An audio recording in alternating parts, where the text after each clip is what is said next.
शंकर पर जल चढ़ाने का जो भाव वर्णित किया जाता है कि हम शंकर को मंदिर में जाकर जल चढ़ाते हैं तो खड़े खड़े चढ़ाएं कि बैठकर चढ़ाएं। बहुत ध्यान देना साहब।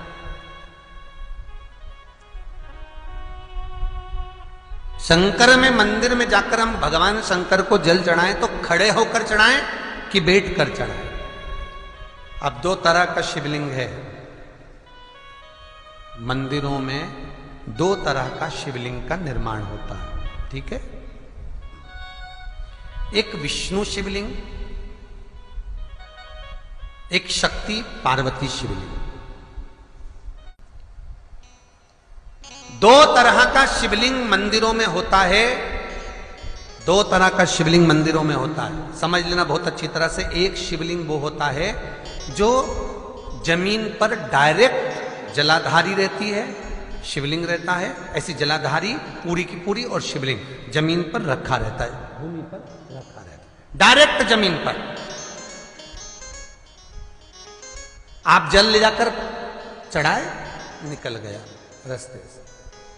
एक शिवलिंग जो जमीन पर डायरेक्ट शंकर भगवान की जलाधारी और शिवलिंग रखा रहता है, वो शक्ति शिवलिंग कहलाता है। माता पार्वती का हस्त कमल उस शिवलिंग के सम्मुख में, और दूसरा शिवलिंग एक डमरू जैसा होता है। अब वो हम उसको कैसे वर्णन,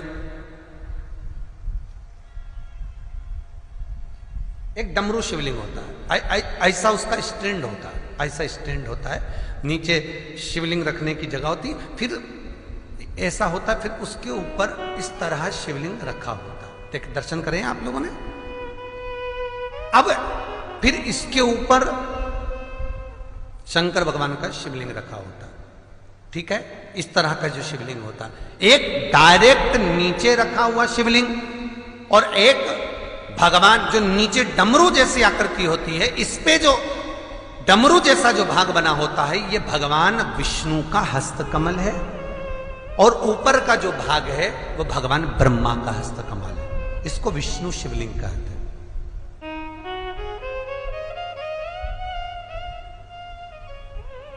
इसको हरीश्वर महादेव भी कहा जाता है। कौन सा महादेव कहते हैं? हरि सर्वेश्वर महादेव। हरीश्वर महादेव भी कहते हैं, हरि सर्वेश्वर भी कहते हैं।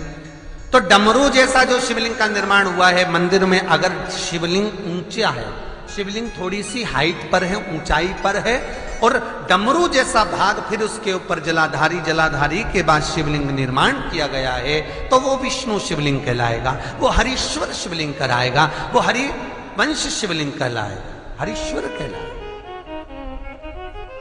और जो डायरेक्ट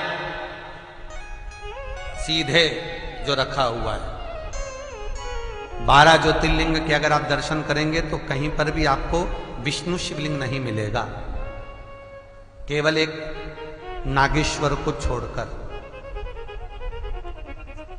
कहां पर छोड़कर? जम के बोलिए। केवल एक नागेश्वर। नागेश्वर को छोड़कर बाकी के जितने 12 ज्योतिर्लिंग में शिवलिंग के दर्शन करोगे सब शक्ति शिवलिंग मिलेंगे, सब जमीन पर। आप जितने भी देखेंगे, काशी का देखेंगे, महाकालेश्वर देखेंगे, तो डायरेक्ट जमीन पर जलाधारी बनी है महाकाल बाबा की, डायरेक्ट जमीन पर बनी है, कोई ऊंचाई नहीं है, डायरेक्ट जमीन पर फिर शिवलिंग है। ओमकारेश्वर देख लीजिए, ममलेश्वर देख लीजिए, आप चाहें तो विश्वनाथ देख लीजिए, डायरेक्ट जमीन पर। सोमनाथ देख लीजिए, डायरेक्ट जमीन पर। केदारेश्वर देख लीजिए, डायरेक्ट जमीन पर। भीमाशंकर, वैद्यनाथ, डायरेक्ट। आप वैद्यनाथ जी के लाइव प्रसारण कभी चालू कर देखना, डायरेक्ट जमीन पर, डायरेक्ट।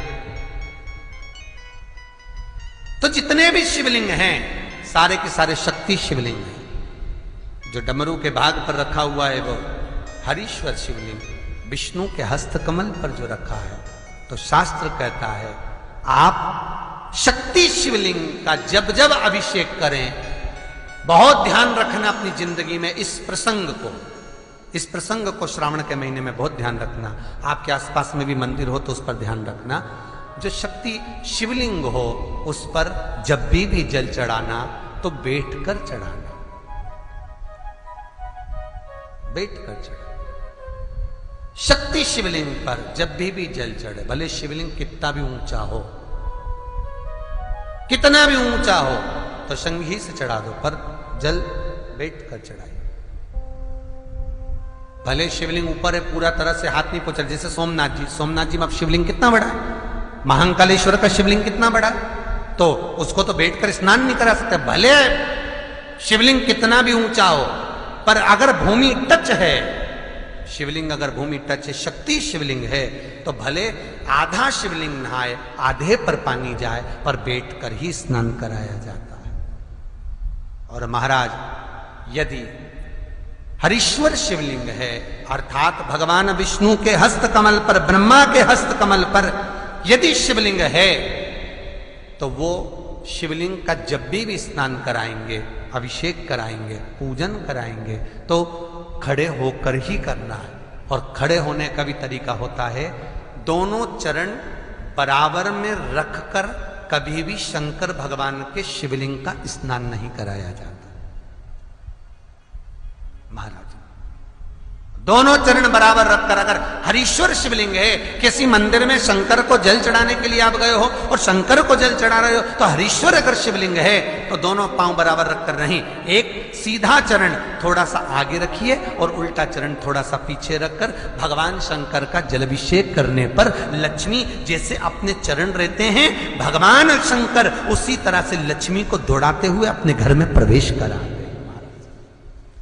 लक्ष्मी भागती हुई, अगर जो पुष्टि मार्ग से जुड़े होंगे, जो भगवान ठाकुर जी की सेवा करते हैं, पुष्टि मार्ग से जुड़े हों, श्रीमद वल्लभाचार्य जी से, वल्लभ कुल बालकों से जिनका ब्रह्म संबंध हुआ है, ऐसे अगर जीव हैं, वैष्णव जीव हैं, तो वो दर्शन करते होंगे ठाकुर जी, यमुना जी और महाप्रभु जी का। तो कैसा दर्शन करेंगे? श्रीनाथ जी का दर्शन करेंगे तो दोनों पांव श्री जी बाबा के, मेरे ठाकुर जी के बराबर पर है, नाथ द्वारा वाले श्री जी बाबा के, गोवर्धन नाथ जी के दोनों पांव चरण बराबर। श्रीमद वल्लभाचार्य जी का दर्शन करेंगे तो दोनों चरण बराबर के फोटो में मिलेंगे। पर यमुना जी का अगर आप दर्शन करेंगे, पटरानी यमुना जी का जब दर्शन करेंगे, तो यमुना जी का चित्र का दर्शन करेंगे, तो यमुना हमेशा एक पांव यमुना जी का आगे मिलता है। क्यों? जो वैष्णव ठाकुर का दर्शन करे, श्रीमद वल्लभाचार्य जी के अनुसार भगवत चर्चा करे, उसके यहां यमुना भक्ति निरंतर प्रवेश करती जाए, इसलिए भागता हुआ चरण, दौड़ता।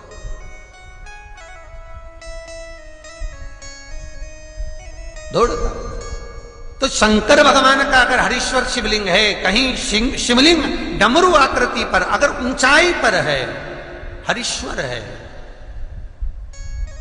तो फिर जल खड़े होकर चढ़ाए, चरण आगे पीछे। बहुत ध्यान देना महाराज, हरीश्वर शिवलिंग का वर्णन किया महाराज। बहुत सुंदर बात कही है, बहुत ध्यान से सुनिएगा। शक्ति शिवलिंग के ऊपर जो जलाधारी लगती है, शक्ति शिवलिंग के ऊपर जो जलाधारी लगती है, वो 5 मिनट, 10 मिनट, आधा घंटा रखकर 24 घंटे के लिए हटा सकते हो। शक्ति शिवलिंग के ऊपर जो जलाधारी लगती है, वो 15-20 मिनट रखकर, आधा घंटा रखकर आप हटा सकते हो। पर हरीश्वर शिवलिंग के ऊपर भगवान विष्णु के हस्त कमल पर जो शिवलिंग का निर्माण आपको भी वर्णन किया, अगर वो शिवलिंग है तो उस पर जलाधारी अगर लगी है, तो कम से कम 5 घंटा, 8 घंटा तो जलाधारी को रखना पड़ेगा ही। बहुत ध्यान दीजिए महाराज। शंकर जी की प्राण प्रतिष्ठा करते समय, शंकर जी की स्थापना करते समय, शंकर जी को प्राण प्रतिष्ठित करते समय एक एक चीज का ध्यान करना पड़ता है कि हमें कैसा शिवलिंग रखना है, कौन सा शिवलिंग रखना है, कैसे स्थापना करना है, किस भाव का होना चाहिए। शंकर के मंदिर में शंकर जी विराजे हैं, तो गणेश जी, कार्तिकेय और पार्वती की मुद्रा कैसी होना चाहिए, गणेश जी कौन सी सूंड का होना चाहिए।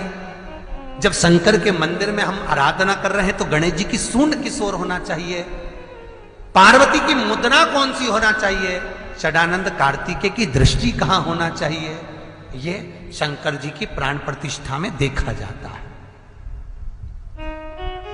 केवल मूर्ति वाले ने बाजार में मूर्ति बनाकर बेच दी और तुम गए हमें शंकर जी का परिवार दे दो, हमारे मंदिर है छोटा सा, मैं वहां प्रतिष्ठा करना है। तुम बाजार में गए और शंकर जी का परिवार लेकर आ गए, शंकर जी लिया, कार्तिक लिया, पार्वती जी लिया, गणेश जी लिया और स्थापना करवा दी पंडित जी से। और बाद में बोली हमको थोड़ी कष्ट हो रहा है, हमको थोड़ी तकलीफ हो रही है, कहीं ये हम जब से लाए इससे तो नहीं हो रही, कहीं इससे तो नहीं। नहीं, गलती तुम्हारी है। तुम तो बस गई और लेकर आ गई।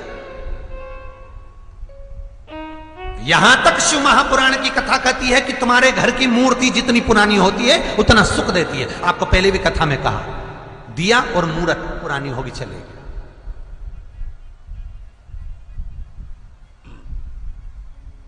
पुरानी